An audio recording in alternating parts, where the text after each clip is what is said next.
Bonsoir Ibrahima, Bonsoir Nyanya. et c'est à vous. Oui, tout d'abord au chapitre des mesures législatives et réglementaires 1. Sur le rapport du ministre de l'économie et des finances, le Conseil des ministres a adopté un projet de décret portant approbation du marché relatif aux travaux de réhabilitation de la route Sévaré-Douanza-Gao, section Sévaré-Boré. Le marché est conclu entre le gouvernement de la République du Mali et l'entreprise Costain Limite pour un montant de 27 milliards 2 117 593 francs CFA hors taxes et hors douane et un délai d'exécution de 24 mois. La réalisation des travaux permettra le désenclavement intérieur et extérieur du pays tout en contribuant à la croissance économique. 2.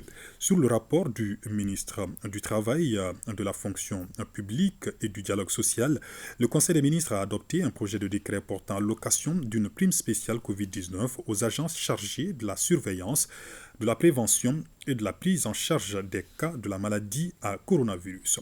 Le gouvernement a, par décret numéro 2020-0407 PTRM du 31 décembre 2020, accordé au personnel en service au ministère de la Santé et du Développement social et au ministère de la Sécurité et de la Protection civile une prime spéciale Covid-19.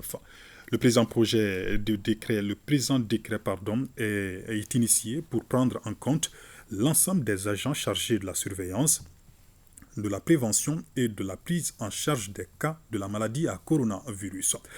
Le projet de décret adopté permet de rétribuer l'accomplissement de prestations spéciales indispensables aux services publics de santé et de faire face aux suggestions et aux conditions particulières attachées à l'exercice de leurs fonctions.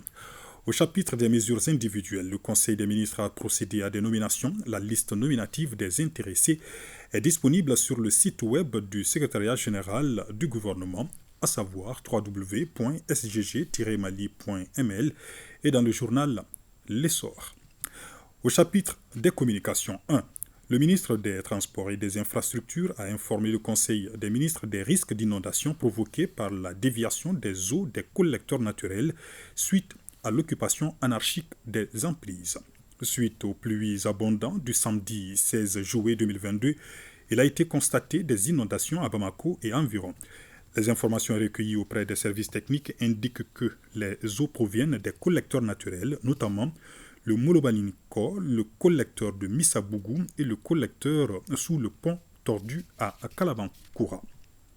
Ces collecteurs naturels font l'objet d'occupations anarchiques par des personnes qui ont construit des clôtures et des maisons dans les servitudes des cours d'eau, déviant complètement les eaux de pluie de leur chemin naturel.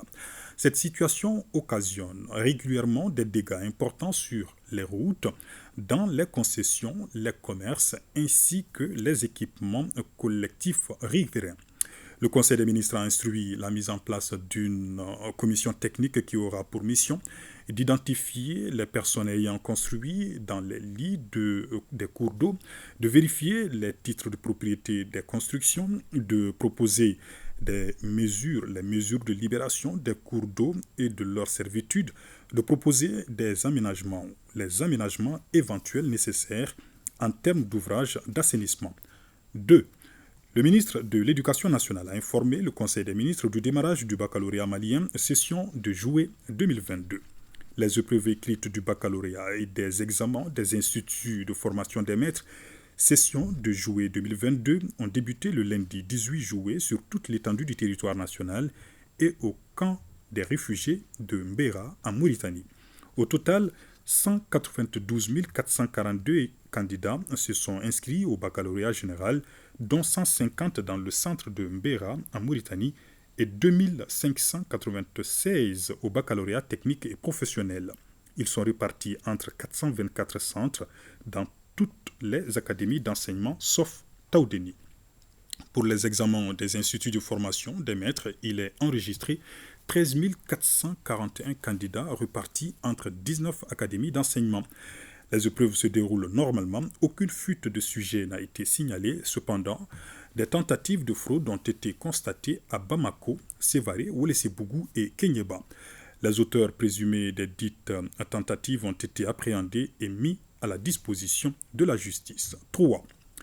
Le ministre de la Santé et du Développement social a informé le Conseil des ministres de l'évolution de la maladie à coronavirus et le président de la transition, chef de l'État, appelle la population au respect strict des mesures de prévention et de la lutte contre la maladie. C'est ce qu'on pouvait donc retenir du contenu du Conseil des ministres de ce jour et nous en profitons, Nyanya, pour souhaiter bonne mission à Khadijatou Kone, appelée à de nouvelles fonctions.